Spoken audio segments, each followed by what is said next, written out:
La causa de la tragedia humana. La causa de la tragedia humana no puede ser aceptada por la gente, a la que le parece solo una tonta creencia propia de gente torpe y simple.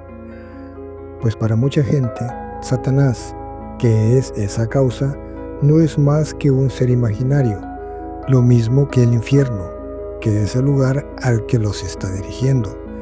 Ambos son completamente reales, pero no lo aceptarán hasta cuando estén en ese lugar y sea ya demasiado tarde.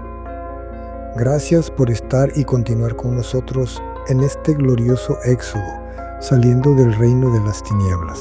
En algunas de las religiones cristianas también se considera y se enseña la inexistencia del infierno, pues según en ellas se enseña que Dios, que es amor, jamás enviaría a sus hijos a un lugar como se dice que es el infierno. Así que cuando pretenden aceptar su existencia, se limitan a decir que el infierno está aquí mismo, en esta vida, con todos los sufrimientos que en ella hay. Sin embargo, los sufrimientos que aquí se padecen a causa de la tonta manera de razonar y de actuar humana, provocada por el hombre mismo, son nada comparados con los que padecerán por toda la eternidad quienes continúen hasta el final de su existencia sobre la tierra, prefiriendo las tinieblas en lugar de la luz. Los sufrimientos que ellos mismos provocan, animados por el mismo diablo, que es su Dios, son los que por su necedad sufren aquí temporalmente.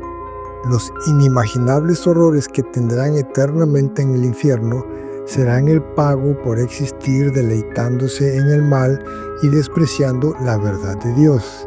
Segunda de Tesalonicenses 2:12. En muchas de esas religiones se tiene conciencia del diablo y del infierno, y sus fieles dicen temerles, pero de una manera totalmente incomprensible se comportan de acuerdo a la voluntad del diablo que los está conduciendo al infierno. Bajo el gobierno del diablo no hay modo ni manera de escapar del tiránico sistema que este malévolo ser utiliza para mantener a la gente sometida a su voluntad. En el mundo entero no existe herramienta alguna que pueda derribar ni romper las prisiones mentales ni espirituales de la gente. No tiene por qué haberlas, pues los satánicos carceleros no quieren que los prisioneros obtengan la libertad, y los prisioneros, a su vez, ignoran totalmente que están presos, por lo que no hay motivo razonable para que pudiera existir manera alguna de escapar. Cuando en ciertos momentos esa gente ha sentido un mínimo de aire de la verdadera libertad que hay fuera del asfixiante reino del mal, si aún no ha llegado el momento de su liberación concedida por nuestro Señor Jesucristo, que es el único que puede liberar a los elegidos de Dios, las voces del conocimiento humano, condicionado por el mundo, le susurra al oído que no tiene por qué andar buscando ser libre, pues en la condición en la que se encuentra es totalmente libre de hacer todo lo que le venga en gana hacer, y que por el contrario, esa idea de libertad que se vislumbra fuera de ahí,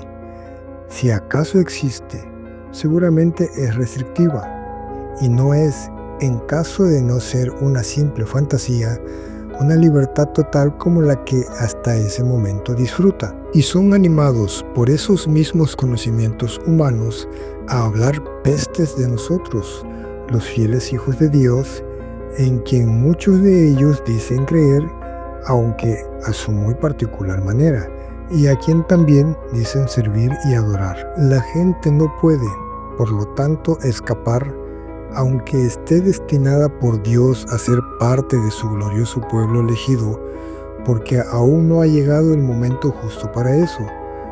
Aún no ha llegado para ellos el momento de resucitar, de pasar de la muerte a la vida, aunque pertenezcan y asistan a una religión cristiana.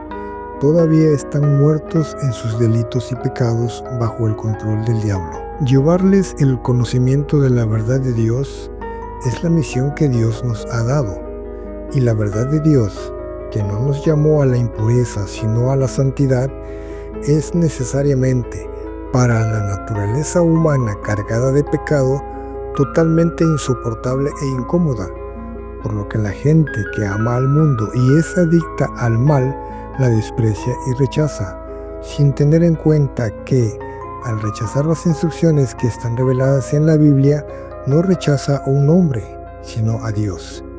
Primera de Tesalonicenses 4, 7 y 8. Asunto sin posible solución en el mundo es que la verdad de Dios no puede ser aceptada en él porque en él impera la mentira, hija del diablo. Por lo tanto, ¿quién en su sano juicio humano puede reconocerse a sí mismo una persona muerta? Nadie. Eso, que es totalmente real y cierto, para el mundo suena completamente tonto, pues todos nos movemos, hacemos cosas, suponemos pensar, respiramos, vemos, oímos, disfrutamos de la vida, según se cree. Es pues evidente que estamos vivos. Y así, mientras haya aliento de vida en el cuerpo físico, todos estamos vivos.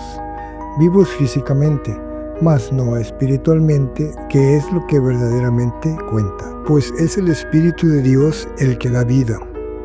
La carne, el cuerpo físico, no vale para nada. Sin el Espíritu Santo de Dios está muerto. Está corrompido, podrido. Esta enseñanza es muy dura y difícil de comprender y de aceptar. Las palabras que Él habla a sus hijos son vida. Juan 6:63. Y solo la pueden aceptar, escuchar, comprender y obedecer los que son de Él, sus hijos. Juan 8:47. La palabra de Dios, la Biblia, es la verdad y en la verdad de Dios no hay lugar para la mentira. Y en ella, nuestro Señor Jesucristo dice, les aseguro, dice nuestro Señor Jesucristo, que el que no entra por la puerta del redil de las ovejas, sino que trepa y se mete por otro lado, es un ladrón, un bandido. El que entra por la puerta es el pastor de las ovejas. El portero le abre la puerta y las ovejas oyen su voz. Llama por nombre a las ovejas y las saca del redil. Cuando ya ha sacado a todas las que son suyas, va delante de ellas y las ovejas lo siguen porque reconocen su voz. Pero a un desconocido jamás lo siguen.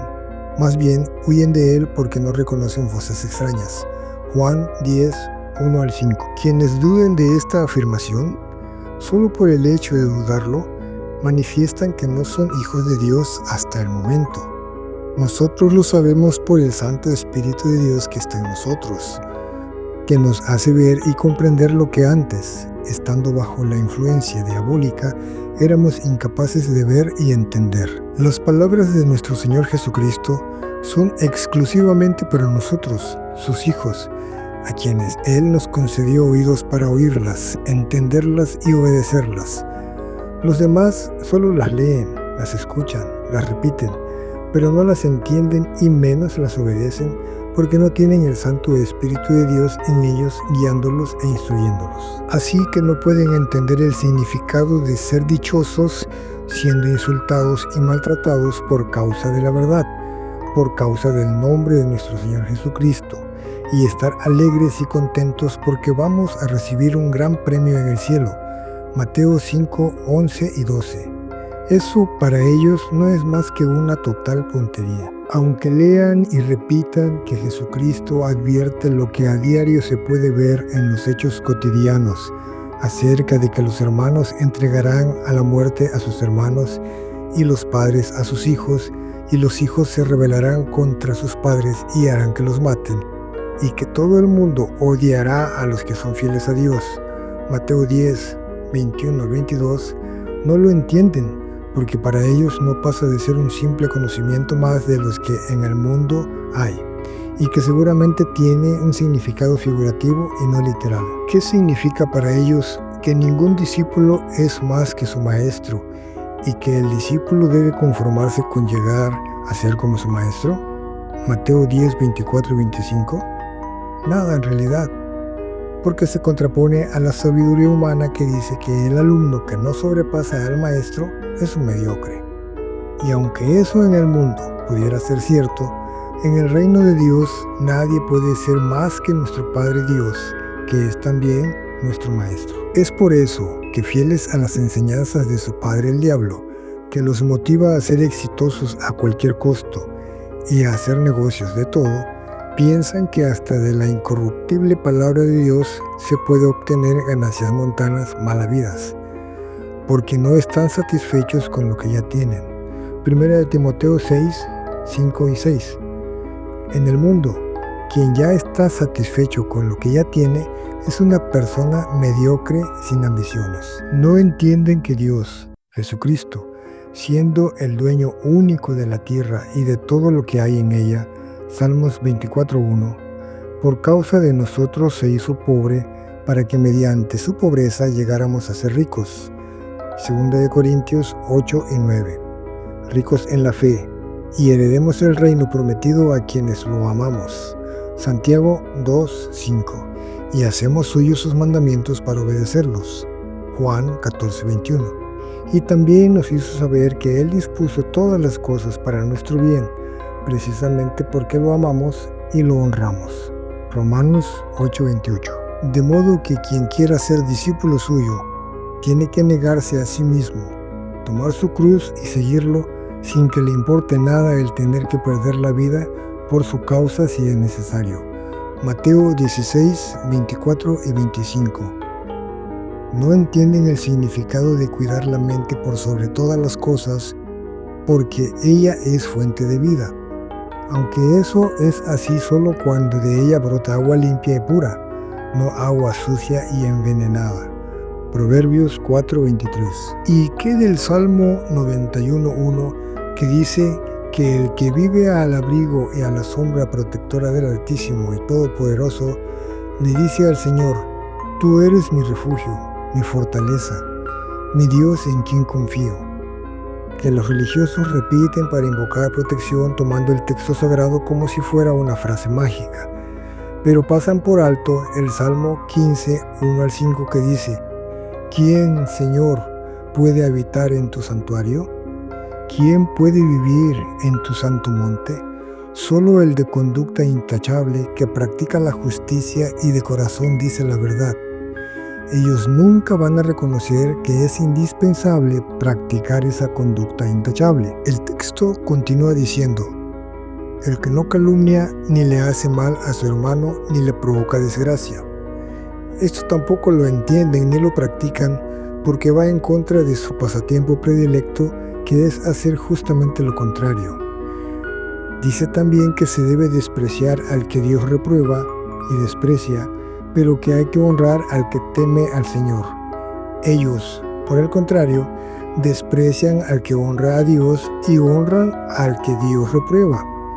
Dios dice que debemos cumplir lo que prometemos aunque salgamos perjudicados, y que si prestamos dinero, lo hagamos sin ánimo de lucro, y que no aceptemos sobornos que afecten al inocente, porque quien así actúa no caerá jamás. El apóstol Pedro dice también, inspirado por el Espíritu Santo de Dios: esfuércense por añadir a su fe virtud, a su virtud entendimiento, al entendimiento dominio propio, al dominio propio constancia, a la constancia la devoción a Dios, a la devoción afecto fraternal y al afecto fraternal amor, porque si estas cualidades abundan en ustedes, les hará crecer en el conocimiento de nuestro Señor Jesucristo y evitarán que sean inútiles e improductivos. Por lo tanto, hermanos, esfuércense más todavía por asegurarse del llamado de Dios, que fue quien los eligió. Si hacen estas cosas, no caerán jamás, y se les abrirán de par en par las puertas del reino de nuestro Señor y Salvador Jesucristo. Segunda de Pedro 1, 5 al 11. La confusión que tiene la gente al interpretar las Escrituras humanamente según el interés personal del diablo es pensar que la fe se reduce solo a creer sin saber en qué creen. Las Escrituras nos han enseñado, reprendido, corregido e instruido en la justicia, en una vida de rectitud, de manera que estamos capacitados y completamente preparados para hacer toda clase de bien. Segunda de Timoteo 3, 16 y 17. Esa es la verdadera fe. Lo que no es eso es solamente un engaño diabólico. Si lo que se cree es que hay un solo Dios, eso es un buen comienzo. Sin embargo, deben recordar que los demonios también lo creen y tiemblan de miedo. Así que si tienen la capacidad de razonar, reconozcan que si la fe que alguien tiene no va acompañada de hechos, de buenas obras, es una fe muerta e inútil. Santiago 2, 19 y 20. La fe, por lo tanto, más que creer sin saber lo que se supone creer, es ser fiel y obediente a los mandatos de Dios. Y bien harían si no pasaran por alto que es imposible agradar a Dios sin esta fe. Hebreos 11:6. Jesucristo recalca esto una y otra vez a sus hijos. Él dice que el que lo ama obedece su palabra, sus mandamientos, pero el que no lo ama no hace caso de lo que Él dice. Juan 14:23. El que es de Dios escucha las palabras de Dios, pero los que no son de Él no quieren escucharlas. Juan 8:47. Son muchos los que, aunque son elegidos por Dios para que en el momento justo lleguen a ser sus hijos, y que por su voluntad indiscutible aún piensan y hablan desde el punto de vista humano del mundo, 1 de Juan 4:5, todavía están bajo el control del diablo, 1 de Juan 5:19. Por eso, a ellos siempre les recordamos estas cosas, pues consideramos que tenemos la obligación de refrescarles la memoria mientras permanezcamos sobre la faz de la tierra. 2 de Pedro 1, 13 y 14. Obedeciendo la inexcusable orden de hacer discípulos para Cristo y enseñarles a obedecer todo lo que Él nos ha mandado. Mateo 28, 19 y 20. Tenemos mucho que decir acerca de la verdad, que la impiedad e injusticia de la naturaleza humana del hombre ha estado tratando de impedir que se conozca. Romanos 1, 18. Es muy difícil explicarlo, porque a la mayoría lo que les entra por un oído les sale por el otro, por lo que no tienen la capacidad de distinguir entre lo verdadero y lo falso, lo bueno y lo malo, y no han ejercitado su facultad de percepción espiritual. Aún así, y en contra de toda oposición, llevamos a cabo la misión encomendada de compartir la verdad de Dios en el infame reino del diablo, si Dios nos lo permite. Nosotros que recibimos un reino inconmovible, damos gracias por esto y adoramos a Dios con la devoción y reverencia que le agradan, porque Él, nuestro Dios, es fuego consumidor. Hebreos 12, 28 y 29. A todos nuestros amados hermanos, descendientes de Israel, el pueblo elegido de Dios, hayan nacido donde hayan nacido y vivan donde vivan, nos exhortamos a que escuchen lo que Dios dice y aborrezcan lo que del mundo saben y hasta ahora atesoran. Piensen y pidan entendimiento al Santo Espíritu de Dios que los guíe a toda la verdad revelada en la Biblia. La Biblia enseña que Dios dice de nuestro Señor Jesucristo: tú eres sacerdote para siempre de la misma orden de Melquisedec, y lo garantizó con juramento. Los otros sacerdotes, los verdaderos sacerdotes que servían en el templo de Jerusalén, no cualquier tipo de sacerdotes actuales y ajenos a las leyes de Dios y muy entregados a su propia religión, fueron nombrados sin juramento alguno. Pero en el caso de nuestro Señor Jesucristo sí hubo un juramento, pues en las Escrituras se dice: el Señor ha jurado y no cambiará de parecer, tú eres sacerdote para siempre según el orden de Melquisedec. Salmo 110, 4. Por lo tanto, Jesucristo ha llegado a ser el que garantiza un pacto superior. Ahora bien, como a aquellos sacerdotes la muerte les impedía seguir ejerciendo sus funciones, hubo muchos de ellos. Pero como nuestro Señor Jesucristo no muere y permanece para siempre, su sacerdocio es imperecedero y no pasa a ningún otro. Por eso puede salvar para siempre a los que por medio de él se acercan a Dios, pues vive para siempre para interceder por ellos. Hebreos 7, 17 al 25. Jesucristo es nuestro único intercesor ante Dios. Mediten en esto y dejen de ser víctimas de falsos apóstoles, pastores o sacerdotes que se disfrazan de apóstoles de Cristo para esclavizarlos y explotarlos. Jesucristo dijo: si ustedes me aman, obedecerán mis mandamientos, y yo le pediré al Padre, y al Padre les dará otro consolador para que los acompañe siempre, el Espíritu de verdad, a quien el mundo no puede aceptar porque no lo ve ni lo conoce. Pero ustedes sí lo conocen, porque vive con ustedes y estará en ustedes. Yo estaré con ustedes siempre, hasta el fin del mundo. No los voy a dejar huérfanos, volveré a ustedes. El Espíritu Santo, a quien el Padre enviará en mi nombre, les enseñará todas las cosas. El que me ama, obedecerá mi palabra, y mi Padre lo amará y haremos nuestra vivienda en él.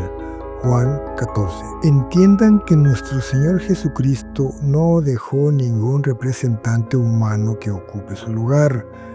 No hay en la tierra ningún vicario de Cristo. Él está en cada uno de sus hijos por siempre y para siempre. Tengan cuidado de que nadie los engañe. Mateo 24, 4 al 7. Vendrán muchos en mi nombre diciendo yo soy, y engañarán a muchos. Cuando sepan de guerras, no se alarmen. Es necesario que esto suceda, pero no será todavía el fin. Surgirán falsos cristos y falsos profetas que harán señales y milagros para engañar, de ser posible, aún a los elegidos. Así que tengan cuidado. Los he prevenido de todo. Marcos 13, 22 y 23. El Señor Todopoderoso dice: no hagan caso de lo que dicen los profetas, y en nuestro caso, los falsos maestros que encubiertamente introducen y enseñan herejías destructivas al grado de negar a nuestro Señor Jesucristo, pues alimentan en ustedes falsas esperanzas, cuentan visiones que se han imaginado y que no proceden de la boca del Señor. A los que me desprecian, les aseguran que yo digo que gozarán de bienestar. A los que obedecen los dictados de su terco corazón, les dicen que no les sobrevendrá ningún mal. ¿Quién de ellos ha estado en el consejo del Señor? ¿Quién ha recibido o escuchado su palabra? Yo no los envié, ni siquiera les hablé, pero ellos profetizaron. Si hubieran estado en mi consejo, habrían proclamado mis palabras a mi pueblo y lo habrían hecho volver de su mal camino y de sus malas acciones. Jeremías 23, 16 al 22. ¿Acaso son ustedes de los que no toleran la sana doctrina de nuestro Señor Jesucristo, sino que, llevados de sus propios deseos, se rodean de maestros que les digan toda la sarta de tonterías que quieren escuchar y detestan escuchar la verdad? Jeremías 6:10. Y se regocijan escuchando toda clase de cuentos y mitos mundanos. Segunda de Timoteo 4, 3 y 4. Dejen ya de buscar entre los muertos a nuestro Señor Jesucristo. Él está vivo. Lucas 24:5. No se dejen engañar. Las malas compañías corrompen las buenas costumbres. Vuelvan a su sano juicio como conviene y dejen de pecar. En realidad hay muchos de ustedes que no tienen conocimiento de Dios. ¿Acaso no se avergüenzan de eso? Primera de Corintios 15, 33 y 34. Jesucristo nos advierte que ya hay falsos cristos y falsos profetas que hacen y harán señales y milagros para engañar, de ser posible, aún a los elegidos. Así que tengamos cuidado. Desde siempre se ha oído de guerras y las ha habido, pero nunca han sido mundiales. Sin embargo, esta idea es muy conveniente para mantener atemorizada a la gente que cree todo lo que el diablo hace circular en el mundo. Según la idea de una tercera guerra mundial, esta sería el total o el casi total de exterminio de la humanidad, cosa que tampoco está respaldada por la Biblia. En la Biblia leemos que el final será cuando nuestro Señor Jesucristo regrese. Entonces la gente que para entonces creerá haber por fin alcanzado la paz y la seguridad, De improviso verá venir sobre ellos la destrucción y de ninguna manera podrán escapar. Primera de Tesalonicenses 5, 1 al 3. La explicación total y completa de cómo será el fin de todas las cosas se encuentra en el libro de Apocalipsis o Revelaciones. Ese sí será un final aterrador para los que se niegan a creer y obedecer a la verdad de Dios. Hay en la Biblia una clarísima advertencia de nuestro Señor Jesucristo. Una parte de ella ya se cumplió, pero falta la segunda parte, que está quizá muy próxima. La primera se cumplió con la destrucción del Templo de Jerusalén. La segunda se cumplirá cuando se termine el plazo que tienen asignado los paganos para pisotear a Jerusalén, pues hasta ahora la siguen pisoteando, autoproclamándose ser el pueblo elegido de Dios, que según la promesa de Dios ha regresado del exilio. Esta es otra de las fantasías elaboradas por el diablo, pues este supuesto regreso en nada concuerda con lo dicho por Dios en las Escrituras, y sin embargo es ampliamente aceptada como una profecía cumplida. Es por eso que se exhorta a los hermanos descendientes del pueblo de Israel a escudriñar las Escrituras y que dejen de creer las locuras que en el mundo circulan.